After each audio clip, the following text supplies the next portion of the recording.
Hey there guys, I am the Six Machine and welcome back to another Warhammer video. So GW is on a bit of a chaos kick it seems today, because in addition to showing off the new Chaos Legionnaire stat line, they've also shown us some of the new rules for the upcoming Chaos Knights Codex.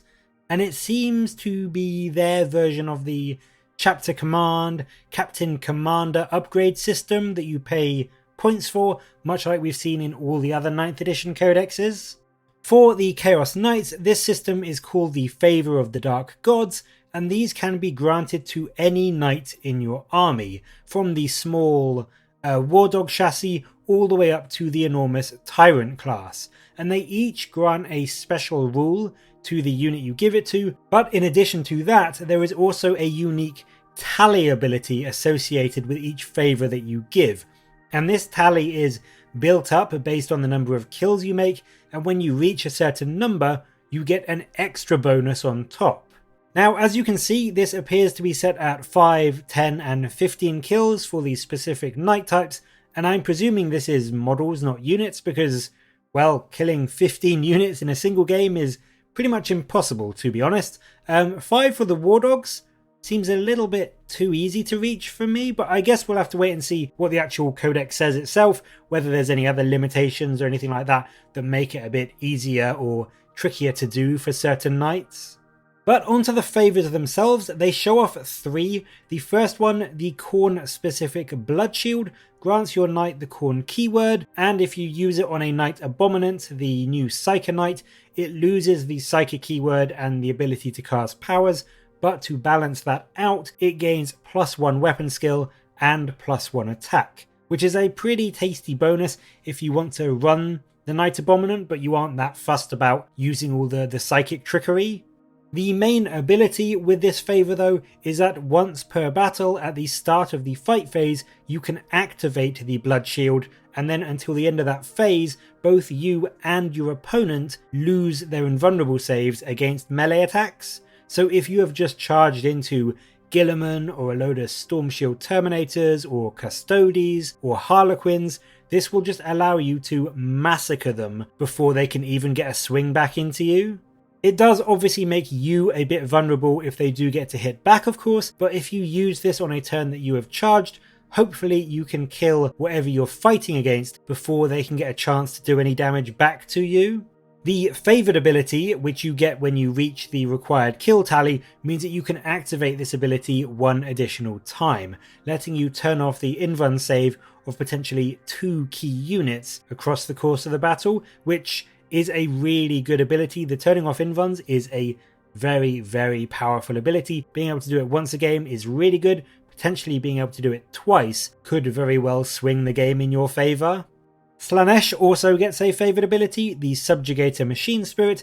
This grants your knight the Slaanesh keyword, and you also get to count as being stationary in the shooting phase if you advance or fall back in the movement phase, helping you to just get out of combat and still shoot at full ballistic skill, or just move up the board a bit more and then still unleash all of your firepower into your opponent. The favoured ability means that you can still charge even after you've advanced or fallen back as well, and this is huge on knights who have pretty solid movement anyway and really do quite often want to get into combat as soon as they possibly can to avoid all of your enemies' anti-tank guns. So when you have hit that kill tally, maybe by shooting your Chaos Battle Cannon equivalent into a small unit of chaff, you can then advance and charge and kill 2 units in a single turn. I do really like this ability. I don't know if it's as powerful as the Blood Shield overall, but being able to advance and charge is something that's always handy to have and is quite rare in 9th edition. They seem to have removed it from a lot of units, so being able to get that back on something as deadly in combat as a knight is potentially really, really powerful. It's also really nice because it obviously fits in with the fast-moving, slippery style of Slaanesh, and so I do think that this will be a popular one, especially if you are running a very Slaanesh-themed knight list. Quite possibly the best of the abilities they've shown off today, however, is the Undivided Blessing of the Dark Master favour. This ability gives your knight the Pantheon Undivided keyword, and means that when an attack is made against that knight, the enemy cannot reroll hit rolls, wound rolls or damage rolls, and this is both in ranged and melee. Now this is just fantastic. It adds so much durability to your already pretty durable Toughness 8 Knight chassis, and it's just going to mean that so much enemy firepower and melee attacks, misses or fails to wound, or rolls a 1 or a 2 on damage, and your opponent is just going to have to lump it. They can't do anything about it. There's no ability rerolls, no aura rerolls, no command point rerolls.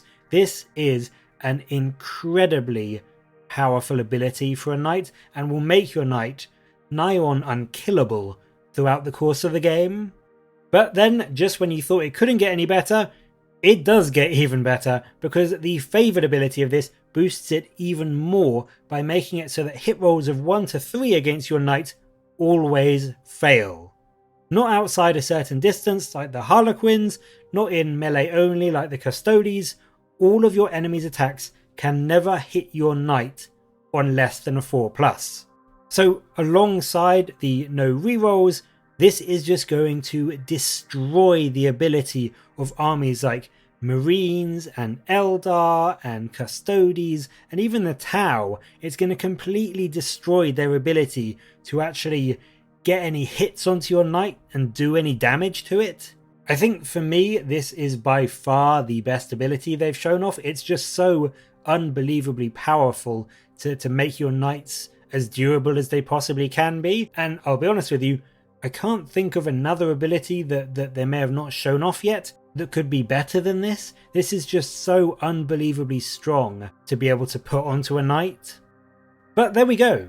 The article does state there are 15 favours to choose from in total, so there is a good selection to pick and put across your entire army, and I do think that these will be very popular for knight players, especially if they sit at, the 10 to 50 point category, which I'm assuming most of them will do, because knights can be a notoriously hard army to reach a nice round 1500 or 2000 or 2500 point limit on. So sometimes you need to just buy some carapace guns to max out your points. So being able to choose some of these to help round out your list and reach that 2000 point limit, I think is going to be a really big incentive for picking some of these to add onto your knights, even if they weren't the most powerful things anyway.